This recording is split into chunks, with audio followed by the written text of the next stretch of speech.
Hey, my name is Vaishnavi Gupta and I graduated from ISM Bishkek from the batch 2015 to 2020, and I gave this FMG exam which was held on August 2020, and I scored 181 marks. As we all know that this exam was comparatively harder than we expected and which was in very unprecedented situation. So अब क्या हो गया कि देखो यार transition phase चल रहा है और इसमें क्या हो गया कि पैटर्न काफ़ी ज़्यादा चेंज हो गया है. अब क्लिनिकल बेस ज़्यादा आने लग गए हैं. पहले क्या होता था कि मोस्टली वन लाइनर्स होते थे और 20-30% होते थे क्लिनिकल बेस्ड. अब क्या हो गया है कि 80-90% क्लिनिकल बेस्ड होता है. तो जिन लोगों को दिसंबर वाला देना है उनको समझ नहीं आ रहा कि कहाँ से पढ़ें. So this video is purely for those students who are putting hard work but उन्हें डायरेक्शन नहीं मिल पा रहा है, तो उनका आउटकम नहीं आ पा रहा है. देखो जैसे मैं एक एग्जांपल देती हूँ, ठीक है. अगर आप फोर्स लगा रहे हो, ठीक है, और आपका डिस्प्लेसमेंट जीरो है तो आपका वर्क डन अल्टीमेटली जीरो ही आएगा, ठीक है. तो its force is a metaphor for hard work. अगर आप सही डायरेक्शन पे नहीं लगाओगे अपना एफर्ट, अपना हार्ड वर्क, तो आपका रिजल्ट नहीं आ पाएगा अच्छा. और मुझसे मेरे जूनियर्स एक्वेंटेंस पूछ रहे हैं कि मैंने कहाँ से प्रिपरेशन की. सो माई मदर सजेस्टेड मी कि बेटा अगर तुम वीडियो बनाओ और सबको एटलीस्ट अपनी जर्नी बताओ, ताकि अगर कोई 10 लोग भी तुम्हारी वीडियो देख रहे हैं, अगर एक का भी फ़ायदा हो रहा है उसमें तो it's worth it. So I thought ठीक है, मैं अपनी जर्नी तो बता ही सकती हूँ एटलीस्ट. तो मेरी जर्नी ये थी कि देखो मैंने 6-7 मंथ्स पहले प्रिपरेशन स्टार्ट कर दी थी FMG की फ्रॉम दी प्रेप. हाँ, लेकिन मैंने इतनी फोकस नहीं थी, बट हाँ मैंने कर दी थी. और मैं जब मेरे कॉलेज में सब्जेक्ट्स चलते थे तो मैं साइड बाय साइड उन्हें बुक से पढ़ती थी रादर देन कि आप लेक्चर से पढ़ो. क्योंकि देखो कॉलेज में क्या होता है कि सब हमारा टाइम होता है हमारे पास, और अगर साथ में सब्जेक्ट चल रहे हैं तो तब सबसे बेस्ट टाइम होता है अगर आप अपने कंसेप्ट्स बिल्ड कर सको. मैंने 2-3 सब्जेक्ट्स किए थे. KD त्रिपाठी से की थी मैंने फार्मा, और AK खुराना से की थी ऑप्था, और भी 2-3 बुक्स हैं उनसे की थी मैंने, ठीक है. तो लेकिन अगर आपको दिसंबर का पेपर देना है तो मैं बिल्कुल सजेस्ट नहीं करूँगी कि आप बुक्स पढ़ो, क्योंकि बिल्कुल टाइम नहीं है, ठीक है. लेकिन अगर आपके पास टाइम है, आप 3rd-4th ईयर के स्टूडेंट्स हो, तो मैं सजेस्ट करूँगी जैसे जैसे आपके साइड बाय साइड सब्जेक्ट्स चल रहे कॉलेज में उतना तो आप कर सकते हो, ठीक है. सबके पास टाइम होता है उतना पढ़ने का. तो हाँ मैंने ये किया. उसके बाद मेरे 1-2 मंथ्स का ब्रेक हो गया था, क्योंकि फिर मुझे फ्लाइट से यहाँ पे भी आना था, इंडिया आना था, मेरा फोटोशूट था, क्वारंटाइन एंड ऑल, ठीक है. तो माइंड थोड़ा इधर उधर फोकस नहीं हो पाता.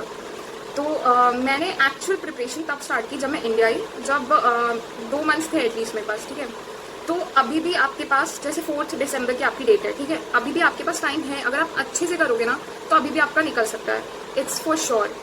पहले मैं पढ़ती थी जैसे 6-7 घंटे मान लो, फिर अल्टीमेटली बढ़ता गया मेरा स्टडिंग टाइम. तो क्या हो गया, लेकिन मैं सच में सजेस्ट करूँगी कि आप ना कभी भी अपना टाइम देख के मत पढ़ो. मैंने कभी भी अपना टाइम नोटिस नहीं किया. मेरी बहन पूछती थी कि तू कितने घंटे पढ़ती है, वो मैंने उससे हमेशा बोला कि देख मैं कभी भी अपना टाइम नोटिस नहीं करती, मैं जस्ट राउंड फिगर्स बता रही हूँ आपको. हमेशा एक टारगेट सेट करो और ये सोचो कि मुझे ये कंप्लीट करना है, क्योंकि हर बच्चे की ना कैपेसिटी अलग होती है. देखो कोई पढ़ लेता है आधे घंटे में, कोई पढ़ लेता है वही सेम चीज़ 1 घंटे में, कोई पढ़ता है 10 घंटे में. तो आप अपने टारगेट सेट करो कि मुझे ये चैप्टर करना है, चाहे कितने भी टाइम लग जाए, वो आपकी सिटिंग कैपेसिटी पे डिपेंड करता है, ठीक है. तो ये कोई हार्ड एंड फास्ट रूल नहीं है कि आपको 10 घंटे पढ़ना है या 14 घंटे पढ़ना है, ऐसा कुछ नहीं है, आप पे डिपेंड करता है. और हाँ मैंने सब्जेक्ट्स किए थे, लाइक एनवॉट किया था मैंने मिस से, और फिजियो की थी, और बायोकेम की थी, और फार्मा की थी मैंने प्रेप से, जो कि मेरे लिए बेनिफिशियल हुआ थोड़ा. और FMT की थी मैंने झामर सर से. झामर सर को अगर आप नहीं जानते तो बिश्केक में आए थे मुझे मेरे कॉलेज के टाइम पे पढ़ाने, और आप कहीं से भी कर सकते हो जहाँ से भी आप चाहो, ठीक है. और मैंने की थी मेन सब्जेक्ट्स की बात है तो गायना की थी मैंने हरमीत गोयल मैम से, और साक्षर रोना मैम से भी की थी. वो यूट्यूब पे वीडियोज़ डाल रखी है उन्होंने फॉरेन मेडिकल ग्रेजुएट्स के लिए, वो फ्री ऑफ कॉस्ट है, कोई भी देख सकता है, ठीक है. और क्या हुआ कि सर्जरी की मैंने प्रीतेश सर से, वो पर्सनली भी बिश्केक आके पढ़ा चुके हैं, और प्रेप पे भी था तो मैंने उससे किया था, ठीक है. और मैंने PSM की थी विवेक जैन सर से, वो भी बिश्केक में भी पढ़ा चुके थे, और प्रेप से भी. और IM के मैंने थोड़े बहुत टॉपिक्स किए थे जो मुझे मेन लगे थे. और काफ़ी सब्जेक्ट्स मैंने छोड़ दिए थे, लाइक मैंने छोड़े थे ऑर्थो छोड़ा था, रेडियो छोड़ा था, डर्मा छोड़ा था, पीडिया भी छोड़ा था. और मतलब मैंने ऐसे मेन सब्जेक्ट्स किए थे, और मोस्टली मैंने प्रेप से किए थे, ठीक है. आप कहीं से भी पढ़ सकते हो, ऐसा कोई ये ज़रूरी नहीं है कि आप इस प्रेप से करो या फिर इट्स डजंट मैटर सीरियसली. अब मैं सजेस्ट करना चाहूँगी आप लोगों को, देखो जिन लोगों ने पेपर दे दिया है वो समझ गए पैटर्न क्या है. अब लोग कंफ्यूज हो रहे हैं कि उन्हें क्या पढ़ना चाहिए, क्योंकि जिनका नहीं निकला है ना उन्हें लगा है कि हमारे नोट्स में कमी है. ऐसा नहीं है. मैं इस टाइम सजेस्ट करूँगी कि आप बिल्कुल भी अपना स्टडी मटेरियल चेंज मत करना। अगर आप कोचिंग की थी आपने तो प्रेप की तरफ मत भागना, अगर आपने प्रेप से किया तो कोचिंग की तरफ मत भागना। हाँ, अगर आपने सब्जेक्ट्स नहीं कर रखे हैं तो आप कहीं से भी कर सकते हो, ठीक है। और हाँ, बस ये ध्यान रखना कि कहीं से भी आप कर रहे हो उसको रिवाइज करते रहो। और रिवीजन ऐसा नहीं है कि आप जैसे एक सब्जेक्ट पढ़ रहे हो फिर आपने 5 सब्जेक्ट्स पढ़े, ठीक है, तो आप फिर 5 के बाद वो फर्स्ट को रिवाइज कर रहे हो तो फिर रिवीजन नहीं कहलाता, वो लर्निंग कहलाती है फिर से, क्योंकि आप भूल जाओगे। क्योंकि 19 सब्जेक्ट्स है, देखो यार, ऑब्वियसली यार कोई भी अगर टॉपर भी है ना वो कह रहा है कि भाई मैंने एक बार पढ़ के किया है तो नहीं किया है, ऐसे हो ही नहीं सकता। रिविजन जो होता है ना वो लर्निंग से ज़्यादा इंपॉर्टेंट होता है। ये चीज़ आप लिख के ले लो किसी से भी, तो रिविजन्स करो और शॉर्ट इंटरवल में करो। जैसे आज कुछ पढ़ा, कल रिवाइज करो, 3 दिन बाद करो, फिर 7 दिन बाद करो, ऐसे करते रहो, ठीक है। रिवाइज वो क्या होता है कि आपकी परमानेंट मेमोरी में जाता है, वो सबसे इंपॉर्टेंट चीज़ है। कम पढ़ो लेकिन रिविजन करो और अच्छे से रिविजन करो।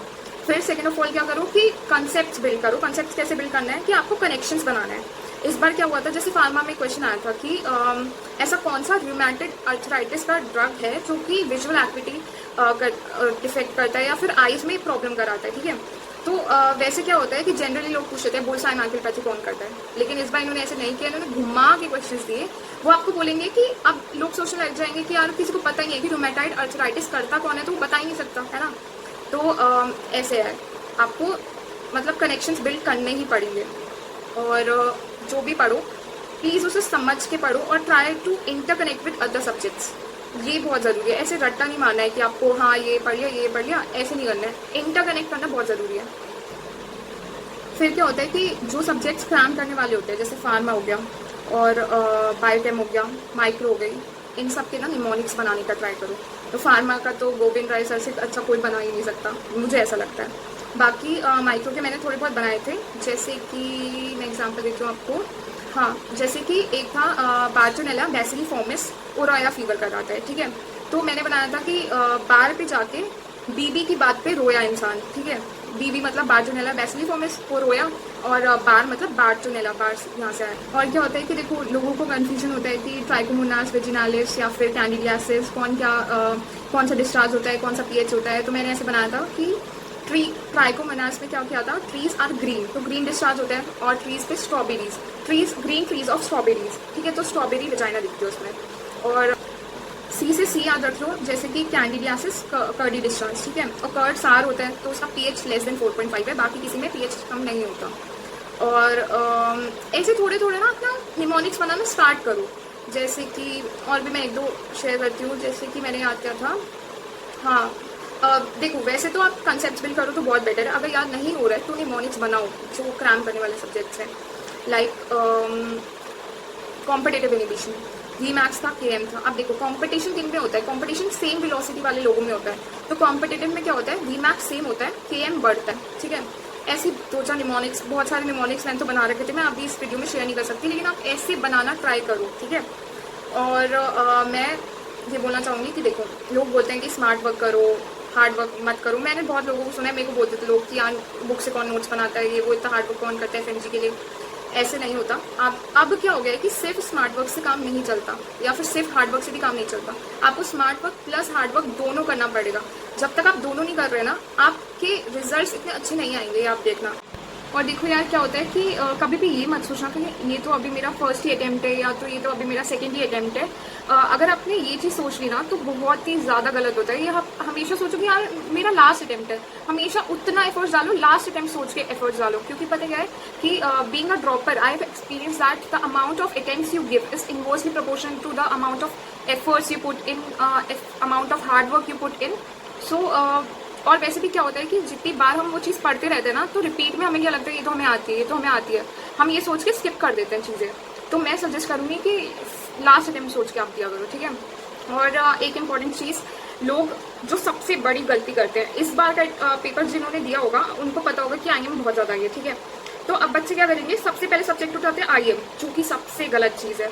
आप पहले उठाओ पैथो आप पहले 3 सिस्टम्स करो, फिर वही सब्सिक्वेंटली आप करो कि IM में वही 3 सिस्टम्स करो। तो क्या होता है कि आपके उन सिस्टम्स में मतलब ग्रिप अच्छी होगी, पकड़ अच्छी हो जाएगी। या तो आप ऐसे भी कर सकते हो, पूरी पैथो कर लो फिर पूरी IM कर लो, लेकिन ये गलती मत करना कि डायरेक्ट IM में कूद रहे हो और आपकी पैथो वीक है। क्योंकि मोस्टली लोग ना जनरल पैथो पे ध्यान देते हैं और सिस्टमिक में ज़्यादातर लोग ध्यान नहीं देते, ये सबसे बड़ी हमारी गलती होती है। पैथो अच्छे से करना। और हाँ, इमेजेस के लिए मैंने क्या किया था कि मैंने एक व्हाट्सएप ग्रुप बनाया था जिसमें मैंने अपने फ्रेंड को ऐड किया था, या फिर आप सिर्फ अपने लिए भी कर सकते हो। सिर्फ आप उस ग्रुप में हो, उसमें ना इमेजेस डालो, सिर्फ और सिर्फ इमेजेस का ग्रुप बनाओ। वो क्या होता है कि जब हम लास्ट में पढ़ते हैं ना, तो लास्ट में हमें बहुत सारी बुक से खोलना पड़ता है कि हमें ये इमेज देखनी है, ये इमेज देखनी है। आप जब पढ़ रहे हो ना, जो चीज़ पढ़ रहे हो उसको गूगल पे सर्च करो, उसकी इमेज निकालो, उसका स्क्रीनशॉट लो और उस ग्रुप में डालो। तो उसमें क्या होगा कि आपकी सारी इमेजेस आ जाएगी एक साथ, आप लास्ट में बहुत अच्छे से पढ़ सकोगे। और मैं सर्जरी के लिए सजेस्ट करूँगी कि बेल एंड लव खोलो। अगर बेल एंड लव आप पे नहीं है तो PDF डाउनलोड करो उसका। और उसमें ना सर्टेन टॉपिक्स होते हैं, जैसे कैंसर से इस बार बहुत आया था, squamous cell, basal cell, malignant melanoma, ये सब।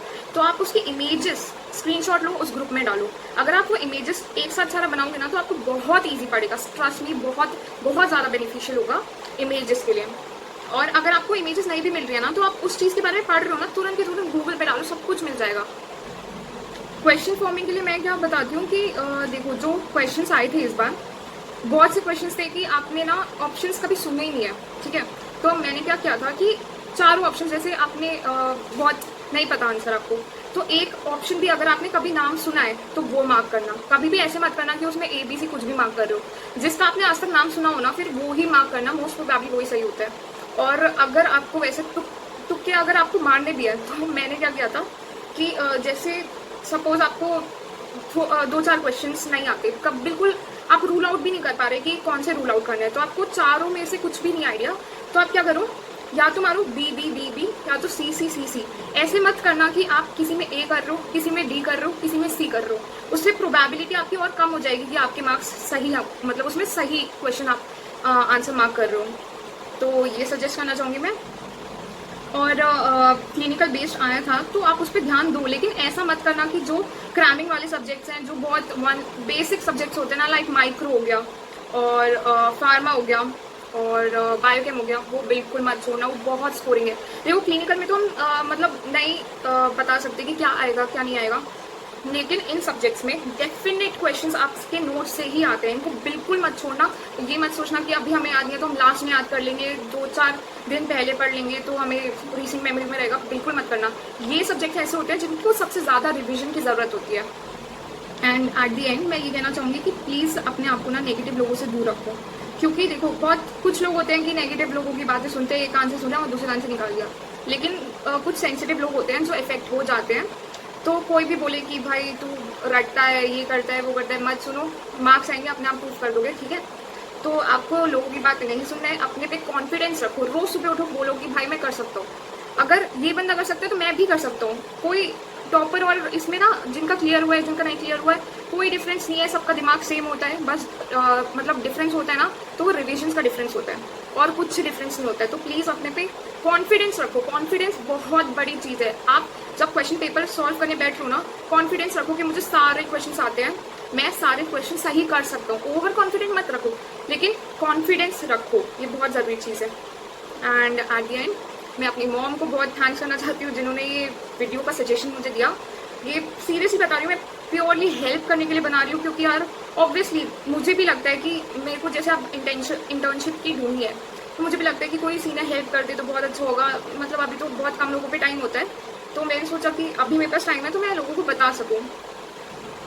मैं अपने डैड को थैंक्स बोलना चाहती हूँ, जिनकी वजह से मैं आज डॉक्टर हूँ। सीरियसली मैं अपने मॉम डैड को सीरियसली बहुत बहुत दिल से थैंक्स बोलती हूँ कि उनकी वजह से मैं हूँ जो हूँ।